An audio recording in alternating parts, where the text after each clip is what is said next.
l'installation officielle du Conseil de la collectivité royale Zounon de Kpodome. Il s'agit en réalité d'une première historique qui, de par son essence sacrée, se veut sobre et solennelle. L'installation de ce conseil représente en effet un jalon essentiel dans la voie de la nécessaire restauration du royaume des communautés Péda, du Bénin et de la diaspora. Distingués et très chers invités, mesdemoiselles, mesdames et messieurs, pourquoi est-il donc nécessaire de restaurer le système de royauté à Guézin? Quels intérêts et quels enjeux justifient cette dynamique? Ce sont là des questions légitimes, pertinentes, que se posent plus d'un et qui appellent les éléments d'appréciation ci-après. Premièrement, le devoir de mémoire exige, de par le monde, la restauration de tout patrimoine historique, qu'il soit matériel ou immatériel. Cela est devenu, depuis quelques décennies, le cheval de bataille du Centre de patrimoine mondial de l'UNESCO. Or, la royauté à Guézin constitue une donnée et une référence historique dont les vestiges sont parlants. Deuxièmement, les processus de démocratisation engagés à la fin du XXe siècle partout en Afrique ont vu ressurgir les besoins de reconnaissance, d'affirmation et d'expression des identités communautaires naguère étouffées ou tolérées selon les différentes formes de colonisation subies ici et là. Troisièmement, les modèles de développement extravertis ou autocentrés, ayant affiché aussi bien leurs mérites que leurs limites, les crises identitaires sociétales s'en sont trouvées fouettées. Aussi, les recours au système et valeurs endogènes apparaissent-ils de plus en plus à l'évidence comme des sources d'impulsion et de probables portes de sortie face aux impasses actuelles.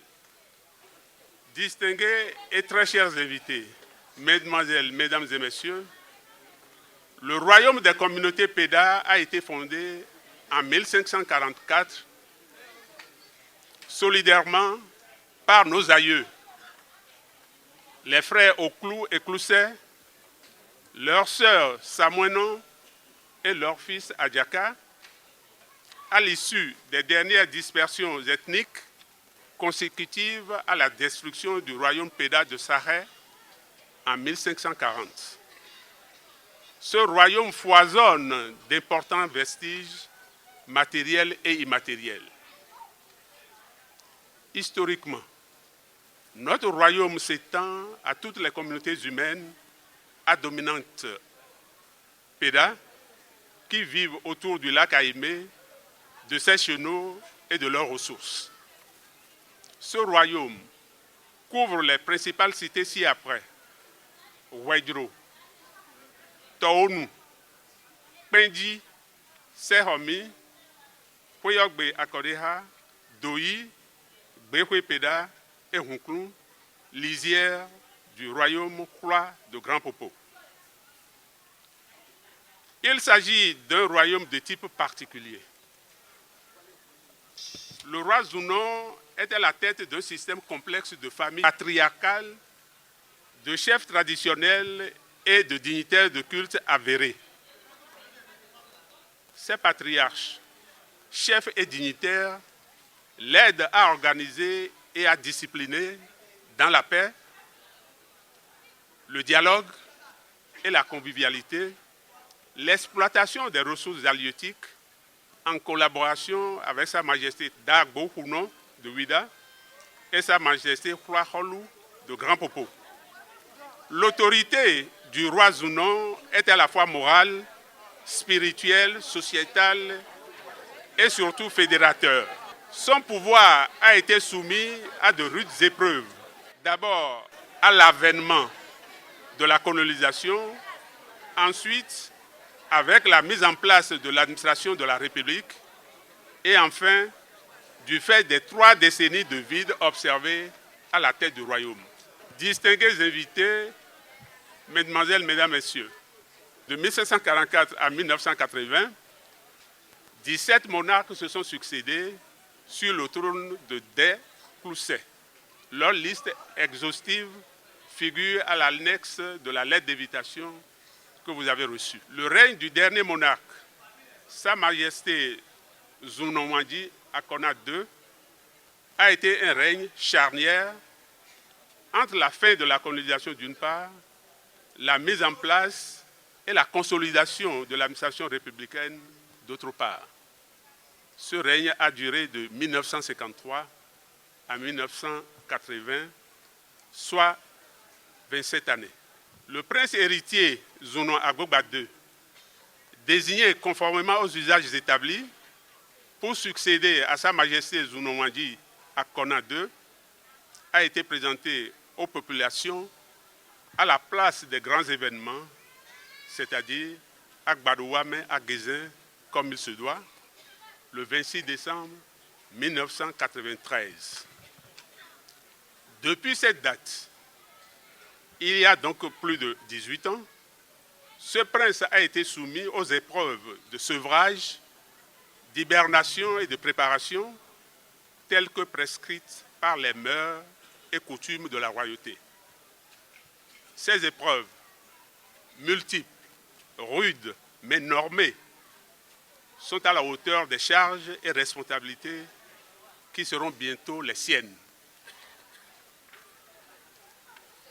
Distingués et très chers invités, la cérémonie de ce jour vient donc en prélude à l'intronisation du prince héritier Zounon Agboba II.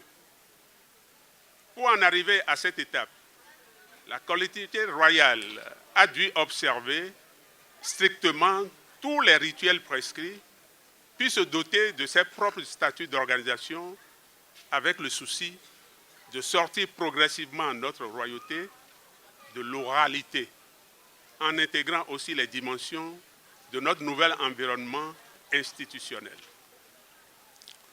Au terme des dispositions de ces statuts, le Conseil installé ce jour, organe traditionnel ainsi formalisé, est chargé, comme indiqué dans l'acte de prestation de serment, de veiller sur les attributs, sur les relations partenariales et sur la survie de la royauté.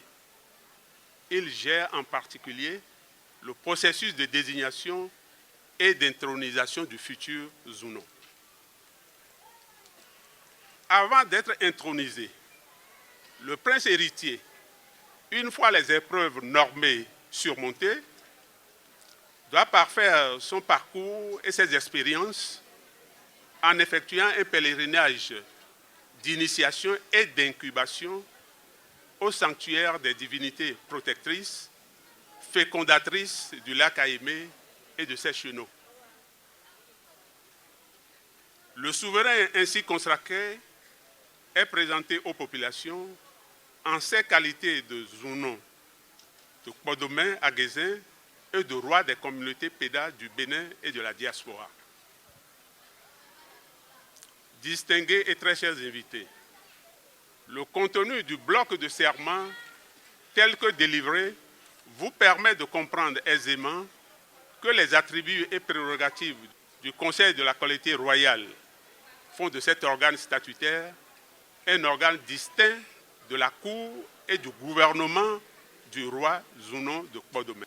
En effet, une fois intronisé, le roi Zounon forme son gouvernement et règne en étroite collaboration avec les principaux dignitaires de culte, les principaux patriarches et chefs de collectivité qui entourent le lac et ses chenaux. Il s'agit là d'une règle de gouvernance multiséculaire établie conformément aux us coutumes et usages partagés par toutes les communautés PEDA du Bénin et de la diaspora.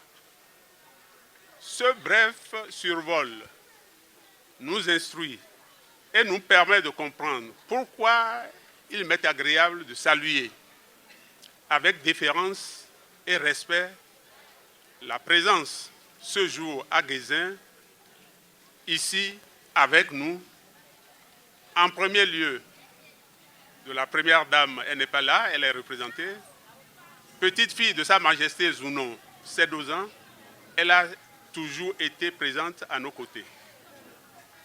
En deuxième lieu, de mesdames et messieurs les autorités politiques, préfectorales, administratives et communales au plus haut niveau.